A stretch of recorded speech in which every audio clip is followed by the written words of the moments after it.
আচ্ছা, তো এখানে আমরা কি করছি, সিরিজ এলসিআর সার্কিট। তো সিরিজ এলসিআর এর একটা সার্কিট আমরা দেখতে পাচ্ছি। এটা হচ্ছে আমাদের কি এসি সোর্স, ঠিক আছে। এসি সোর্সের সাথে সিরিজে কি লাগানো আছে, একটা এল মানে ইন্ডাক্টর, একটা ক্যাপাসিটার সি, আর একটা রেজিস্ট্যান্স আর।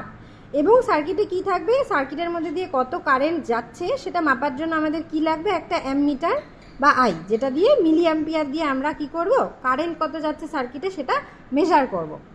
আচ্ছা, তো এই সার্কিটে কি দেখা যাবে যে আমাদের কাজ হচ্ছে কি ইনপুট ভোল্টেজটাকে ফিক্স করা। সাপোজ আমি 2 ভোল্টে ইনপুট ভোল্টেজ ফিক্স করেছি, সেই অবস্থাতে ইনপুট ভোল্টেজটা ফিক্স রেখে নিয়ে আমরা কি করব, ফ্রিকোয়েন্সিটা চেঞ্জ করব এবং কারেন্টটাকে নোট ডাউন করব। কারেন্ট মানে এই যে অ্যামমিটারের যে আমাদের আউটপুটটা সেটা আমরা নোট ডাউন করব। আচ্ছা, তো দেখা যাবে কি যে ফ্রিকোয়েন্সি যত বাড়াচ্ছি, এই ছবিটার মতন এই গ্রাফটা যেরকম দেখা যাচ্ছে এক্স্যাক্টলি এরকম আমাদের রিডিং আসবে। কি আসবে, যে ফ্রিকোয়েন্সি বাড়াতে থাকলে কারেন্ট প্রথমে বাড়বে, বাড়তে বাড়তে একটা ম্যাক্সিমাম ভ্যালু যাবে, যেটাকে আমরা আই ম্যাক্স বা আই নট নাম দিয়েছি, বা আই জিরো যাই বলো না কেন। তারপরে কি ফ্রিকোয়েন্সি যদি আরও বাড়াতে থাকি তখন কারেন্ট কী হবে, আমাদের কমতে থাকবে। তো এরকম একটা গসিয়ান টাইপের পিকচার আমরা পাবো। এবার যেই অবস্থাতে বা যেই ফ্রিকোয়েন্সির জন্য ম্যাক্সিমাম কারেন্ট আই ম্যাক্সটা তোমরা পাচ্ছ, সেই ফ্রিকোয়েন্সিটার নাম হচ্ছে রেজোনেন্স ফ্রিকোয়েন্সি। এবার এই যে ম্যাক্সিমাম কারেন্টটা পেলে, সেই ম্যাক্সিমাম কারেন্টকে √2 দিয়ে যদি তুমি ভাগ করো, তাহলে যে পয়েন্টটা পাবে তার নাম হচ্ছে আমাদের হাফ পাওয়ার ফ্রিকোয়েন্সি। এবার দেখো হাফ পাওয়ার কেন বলা হচ্ছে, কারণ I0 তো ম্যাক্সিমাম কারেন্ট।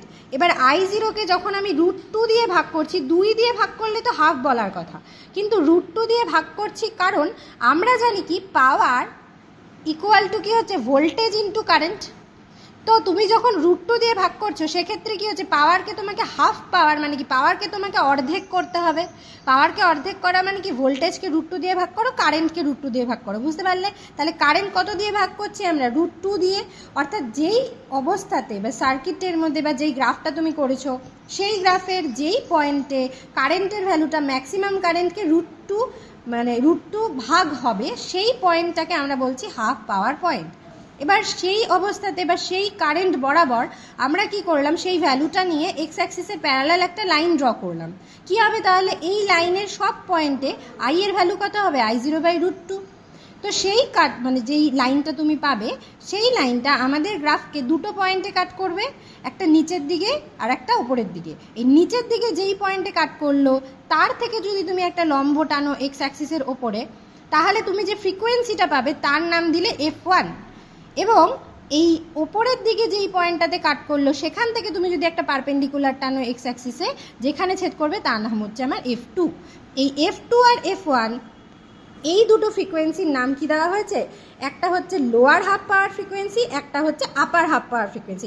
ওপরের দিকটা F2, যেটা সরি এটা F2 হবে, F2 হচ্ছে আপার হাফ পাওয়ার ফ্রিকোয়েন্সি, যেটা ওপরের দিকে, ঠিক আছে। আর যেটা নিচের দিকে আছে F1, সেটার নাম হচ্ছে কি লোয়ার হাফ পাওয়ার ফ্রিকোয়েন্সি। এবার এই দুটো ফ্রিকোয়েন্সির যে বিয়োগফল সেটা তোমাকে কি দেবে, ব্যান্ড উইথ দেবে। অর্থাৎ এই যে ফ্রিকোয়েন্সি ব্যান্ডটা, এটার উইথ কত সেটা বের করতে পারবো কিভাবে, F2 - F1 করে নিয়ে, ঠিক আছে। আচ্ছা, তো এবার আমরা বের করব কি, কোয়ালিটি ফ্যাক্টর। কোয়ালিটি ফ্যাক্টর কি করে বের করব, দেখো এই যে তুমি কার্ভটা পেলে এটাকে বলা হয় রেজোনেন্স কার্ভ। এবং রেজোনেন্স কেন বলা হচ্ছে, যে যখন একটা পার্টিকুলার ফ্রিকোয়েন্সিতে গিয়ে আই এর ভ্যালু কি দিচ্ছে, ম্যাক্সিমাম দিচ্ছে, তাতে কি হচ্ছে, রেজোনেন্স হচ্ছে। এবার যেই অবস্থাতে এই রেজোনেন্সটা শার্প হবে, অর্থাৎ দেখো এরকম তুমি কার্ভ পেতে পারো। গসিয়ান কার্ভ তো এরকমও হতে পারে দেখতে, আবার এরকমও হতে পারে। এই দুটো কার্ভের মধ্যে এটা কি একটু ব্লান্ট নেচারের, এটা কি একটু শার্প নেচারের। তো কিউ হচ্ছে আমার শার্পনেস অফ রেজোনেন্স বা কোয়ালিটি ফ্যাক্টর। এটা দিয়ে কি ডিফাইন করা হয়, যে আমার কার্ভটা কতটা শার্প, শার্পনেসটা মেজার করা হয়।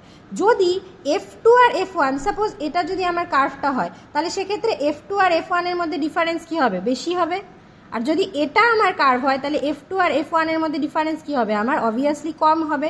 তাহলে দেখতে পাচ্ছ কি F2 আর F1 এর মধ্যে ডিফারেন্স যত কম তত ওটা শার্প হচ্ছে, আর F2 আর F1 এর মধ্যে ডিফারেন্স যত বেশি তত ওটা ব্লান্ট হচ্ছে। অর্থাৎ এইখান থেকে কিউ এর যে ভ্যালুটা বা কোয়ালিটি ফ্যাক্টর তোমরা আলটিমেটলি বের করবে, সেটা দেখতে কীরকম আসবে, F0/F2 - F1, যেখানে F0 কি আমার রেজোনেন্স ফ্রিকোয়েন্সি, অর্থাৎ যেই ফ্রিকোয়েন্সিতে কারেন্টের ভ্যালুটা ম্যাক্সিমাম হচ্ছে, ডিভাইডেড বাই আমার এই যে আপার আর লোয়ার হাফ পাওয়ার ফ্রিকোয়েন্সি দুটো বিয়োগফলটা, যেটা তুমি গ্রাফ থেকে পাবে। এবং এই রেশিওটা তোমাকে কি দেবে, কোয়ালিটি ফ্যাক্টর বা শার্পনেস অর রেজোনেন্স দেবে। ঠিক আছে, তো এখন চলে আসি আমরা সার্কিটটা বানাতে। এই হচ্ছে আমাদের সার্কিট, বা এটা আমাদের কিটটা, এলসিআর কিট।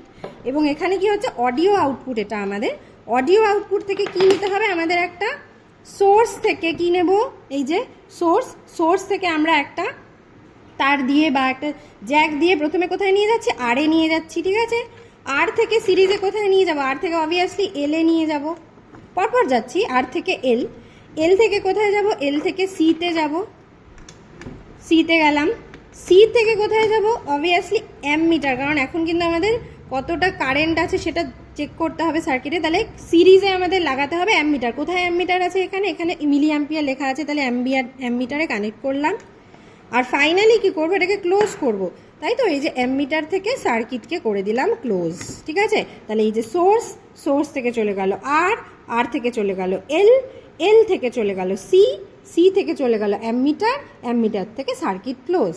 এবং ইনপুট ভোল্টেজ কত সেটা দেখার জন্য কি করলাম, এই মাথাটা যেখানে আমাদের ইনপুটটা লাগানো আছে সেটার সাথেই আমরা কি করলাম, আমাদের ভোল্ট মিটারকে কানেক্ট করে দিলাম। ঠিক আছে, তাহলে এবার আমাদের কি দেখতে হবে, দেখো এখানে 3টে মিটার দেখতে পাচ্ছ।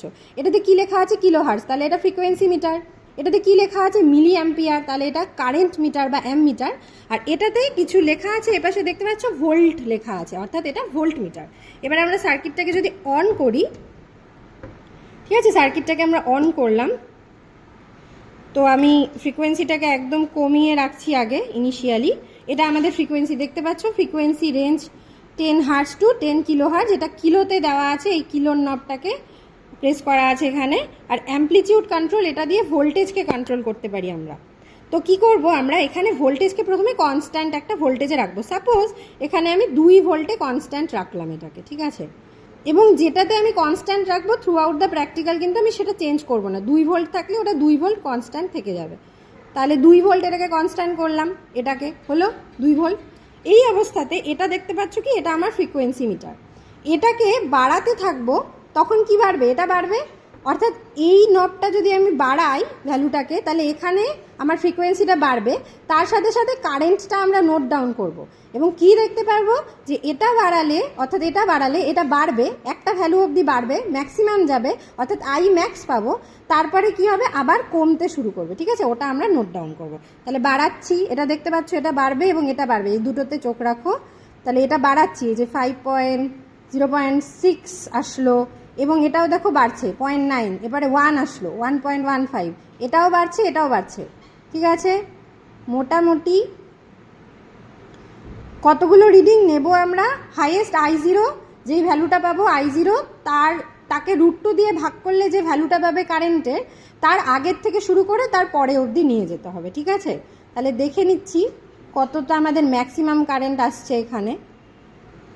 এখনও কিন্তু দেখতে পাচ্ছ কারেন্টটা বেড়েই যাচ্ছে। ঠিক আছে, মোটামুটি 3.80, এবার কিন্তু কমে গেল, দেখতে পাচ্ছ। তাহলে ম্যাক্সিমাম কোথায় আসলো দেখে নেই একটু, ম্যাক্সিমাম কোন পয়েন্টটা আমাদের, 3.80 হচ্ছে এখানে, 81টা আমার ম্যাক্সিমাম আসছে। তাহলে 3.80 বা 3.81 আমার ম্যাক্সিমাম আসলো। তারপরে যখন আমি বাড়াচ্ছি তখন এটা এই যে আবার কমতে শুরু করলো। ঠিক আছে, এই যে ফ্রিকোয়েন্সি বাড়ছে, এখন কিন্তু কারেন্ট কি হচ্ছে, আমার কমছে। তাহলে 3.80 যে ভ্যালুটা পেলে সেটাকে √2 দিয়ে ভাগ করো। ঠিক আছে, 3.80কে √2 দিয়ে ভাগ করো, মোটামুটি কিছু একটা ধরো 2.6 বা এরকম কিছু একটা ভ্যালু আসবে। তাহলে মোটামুটি ওই 2.4 থেকে শুরু করে এই দিকে 2.4 অবধি, অর্থাৎ কারেন্টের ভ্যালু, ফ্রিকোয়েন্সি তো তুমি বাড়াতেই থাকবে, কারেন্টের ভ্যালু 2.4 থেকে শুরু করে এদিকে 2.4 অবধি আমার এই প্র্যাকটিক্যালটার জন্য। এবার তোমরাও যখন প্র্যাকটিক্যাল করবে, তোমরা কি করবে, আগে ম্যাক্সিমাম কারেন্টটা চেক করে নাও কত আছে, √2 দিয়ে ভাগ করে নাও ওটাকে, যত আসবে। সাপোজ তোমার আসলো 2.5, তাহলে তুমি 2.5-এর আগের থেকে শুরু করবে কারেন্ট নোট করা, এবং 2.5-এর পর অবধি যাবে, আর ফ্রিকোয়েন্সি তো বাড়াতেই থাকবে। এই হচ্ছে প্র্যাকটিক্যাল।